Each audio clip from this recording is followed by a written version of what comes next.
Hey everyone, my name is Wedge and welcome back to our coverage of Shadows over Innistrad preview season. It feels like it wouldn't be a normal day without a Planeswalker being spoiled, along with some crazy card that starts off as a non-creature but transforms into a creature. Just look, Innistrad is crazy, there are crazy things going on, it's like everything is made up and the points don't matter, very much like Whose Line Is It Anyway? For those of you who got that reference, touche. Hope you enjoy the video, and if you do, remember to hit that like button, helps out a lot. Spoiler time. Indulgent Aristocrat is 1 black mana for a 1/1 vampire with lifelink. You can pay 2 mana and sacrifice a creature to put a +1/+1 counter on each vampire you control.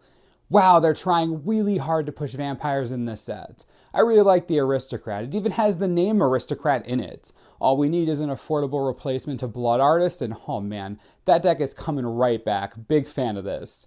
I hope it has a home in Standard, but it's going to need a stronger sacrifice engine, I think. We really need a Blood Artist type card. We really do. Here's hoping.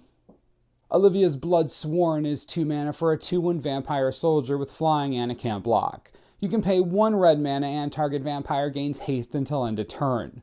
I don't care that it can't block. When was the last time you wanted your 2/1 aggressive flyer to block? Yeah, thought so. Anyways, this card's pretty sweet. Giving other vampires haste for a really cheap cost is going to help keep the aggression on. If Vampire Tribal becomes a thing, I can see this card on the shortlist for inclusion. Harness the Storm is 3 mana for an enchantment. Whenever you cast an instant or sorcery spell from your hand, you may cast target card with the same name as that spell from your graveyard. At first glance, everything about this card screams value. My favorite part, you don't exile the spell after you cast it. You don't exile anything. You just keep filling your graveyard with hilarity. That's awesome. Second, they even put the word storm in the name. Could they be more obvious? Now, while I think this card is hysterical, we have to look at burn decks. Is this something that they're going to want? Remember, the only way to really take advantage of a card like this is to run a bunch of 4-ofs. The problem? 3 mana and no immediate impact is a huge investment for a red aggressive deck.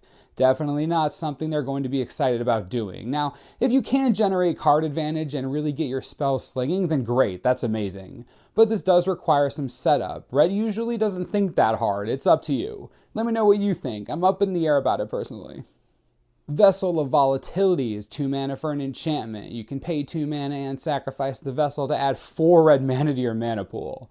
Normally we don't cover random commons, but I don't think this card is random. Mana ramp in red is almost always a good thing. The red rituals that have been printed in the past are always watched very closely. While the Vessel is no seething song, it will get you a Chandra on the battlefield on turn 4. It's pretty cool. In addition, this is another nice Delirium enabler, making it easy to jam an enchantment into your yards. Pretty standard stuff. I enjoy the design, and if a non-green deck wants some ramp, they have it for 1 turn. You get what I mean. Cap Cultivator is 2 mana for a 2/1 human druid. You can tap it to add 1 black or 1 green to your mana pool. It also has Death Touch as long as there are 4 more card types among cards in your graveyard. I'm going to ignore the fact that this really doesn't seem like a rare. That's a conversation for another time. What I will say, love the design. We're talking about a mana dork early that ends up having relevance late game. Isn't this basically all we've ever wanted from our early game mana dorks that eventually just sit around doing nothing at some point? Becoming a Death Touch wall is incredibly relevant. Now again, rarity is kinda but the usability is definitely there. Death Touch, while I hate the mechanic in general, is a perfect addition to a mana dork. Creates relevance all game. Kudos to Wizards' design team here, I like it. Traverse the Ulvenwald is 1 green mana for a sorcery. Search your library for a basic land card, reveal it, and put it into your hand, then shuffle your library. If there are 4 more card types among cards in your graveyard, instead search your library for a creature or land card. A few things about this card. First, 1 green mana to mana fix your colors? Sure, that's just straight up good. I'll play that easily. Second, if you can enable Delirium without too much of a problem, Worldly Tutor is back and he's so broken. Seriously, 1 green mana to tutor up any creature? Are you serious? That's so good. Honestly, we really need to see how easy Delirium will be to trigger, because if it's as easy as some people are saying, Traverse is going to be a top tier rare in green decks. This card is crazy strong. Also, here's the obligatory "this card will be a commander" staple comment, because it will. It tutors a creature, okay? Just deal with it. Sorin Grim Nemesis is 4 of anything, 1 white and 1 black for 6 loyalty planeswalker. You can +1 and reveal the top card of your library and put it into your hand. Each opponent loses life equal to its converted mana cost. You can minus X and Sorin deals X damage to target creature or planeswalker and you gain X life.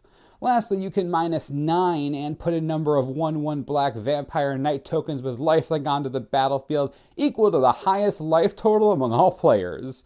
I know I'm a broken record when I say stuff like this, but everyone, this is the commander card of the set. I mean, Sorin is everything life gain decks want. Karlov players must be going bananas.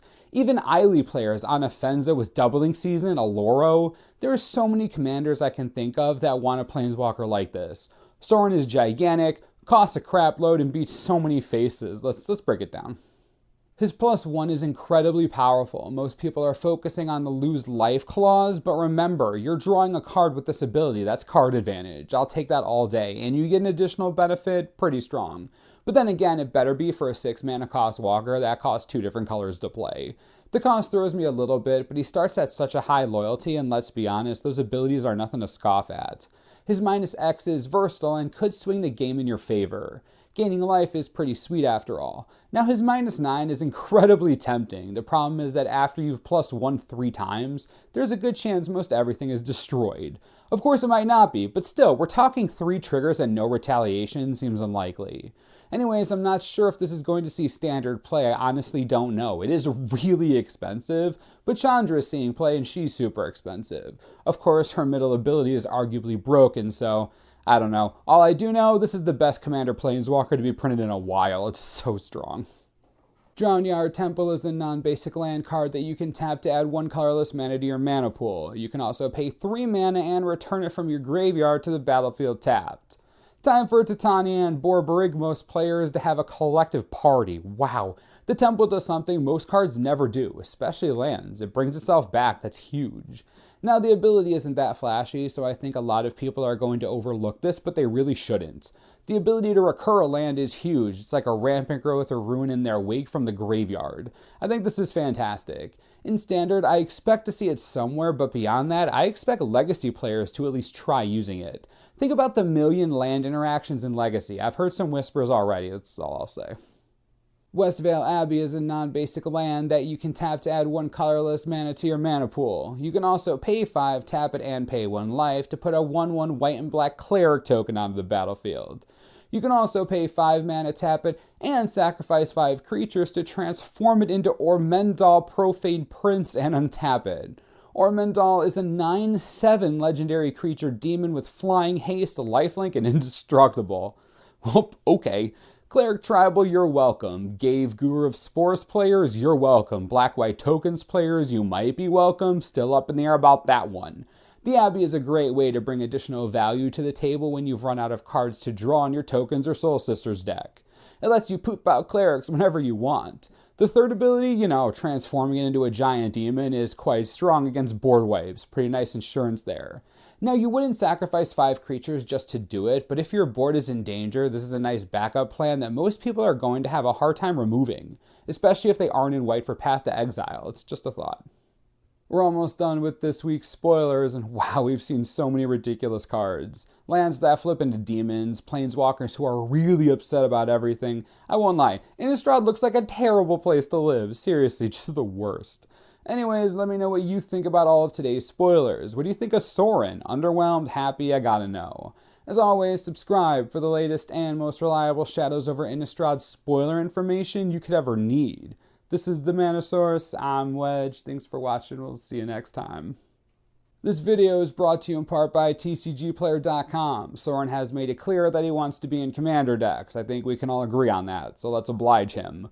Karlov of the Ghost Council is a stupidly powerful life gain commander. You can pick him up right now for only $4.50. Seems like a great value to me. Not your speed? That's good. What about some Titania for your crazy new Drownyard recursion shenanigans? Well, you're in luck.